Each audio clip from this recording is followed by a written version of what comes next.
ذکر کی چې ګوره ما په نعمتونه کړي وو ما په احسانات کړي وو دي د هغه نعمتونو د احساناتو بدله چې دا هغه په دې ده چې د الله د حکمونو نافرماني وکړله پکار خدا و چې الله په انعامات او احسانات کړي وو نو پکار دا و چې د الله جل شانه خبره منلې وي د الله جل شانه وحدانیت تسلیم کړي وي او د پیغمبر خبره منلې وي خو دې دا یو تم تیار نشو د الله جل شانه د هغه نعمتونو په مقابله کې دي د الله جل شانه د حکمونو نه چې ډېر روګرداني او نافرمانی وکړله نو الله دا ظالمان خلک دي نو د شعیب علیه السلام قوم دا چې ایکا والا دی به خاص کر په ناب تول کې کمی ډېر زیات کو ناب تول کې به کمی کو قرآن کې الله جل شانه دې قوم حالات ډېر زیات بیان کړی دی ناب تول کې به کمی داسې کو یو سیدی هغه ناب کولای شي پیمانه کولای شي او یو سیس چې باندې خلک تلی نو دی بچ د بل چا نه څه اخستل نو لږ درانه به تلل او چې بل چا له څه ورکول به کم ورکول پیمانه به کم چې دی حساب ول بیا اوسو موږ او تاسو کې سوچو چې ګورم د صرف د یو ناب تول د کمی د وجې نه الله جل شانه شعیب علیه السلام قوم هلاک کړي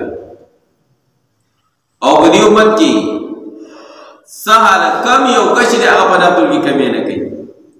یوازې دا نه چې ناب تول کې کمی ملاوټ دا ټول په ناب تول کې راځي لکه سیس چې دی خرڅوي به د 1 نمبر په سیس باندې او ریټ به د 1 نمبر سیس چې دی اخلي او سیس به چې دی 5 او 6 نمبر وي ټول چې ډوکو کو ټول دوکه روانه ده د هغې د وجې نه د الله جل شانه عذابونه هم راځي ځکه چې حدیث مبارک دی چې کوم څه د ستاسو اعمال به رخیږي هغه شان فیصلې به د بره نه راځي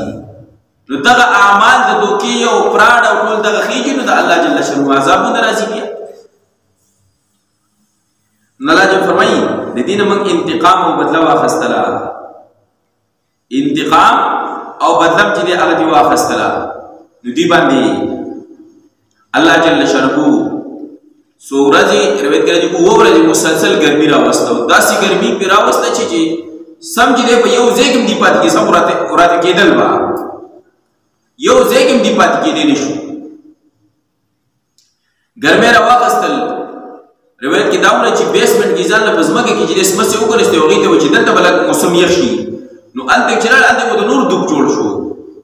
نو دا بار موسم خو زه صرف ګرمي وه هلته ورته هغه خو په شان او دوب هم جوړ شو نو نه شو ډېرې بیا ترې ووتل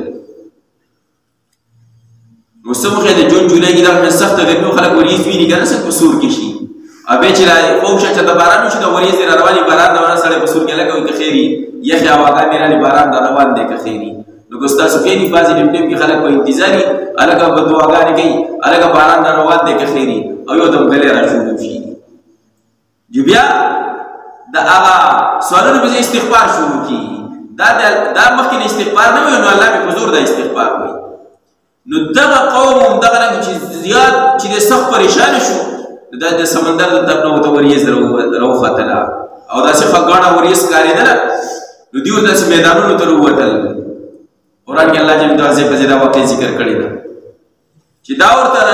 وریځې ولیدل دوی ورمنډې کړه یو بل دی خوشخبرۍ لکه څنګه چې د لوط علیه السلام چې دی خوشخبرۍ یې ورکولې وایي که خیر دا وریځ برابر اوس باران راوورئ او د ګرمۍ دا زور چې دی دا به لږ ختم شي دا به لږ کم شي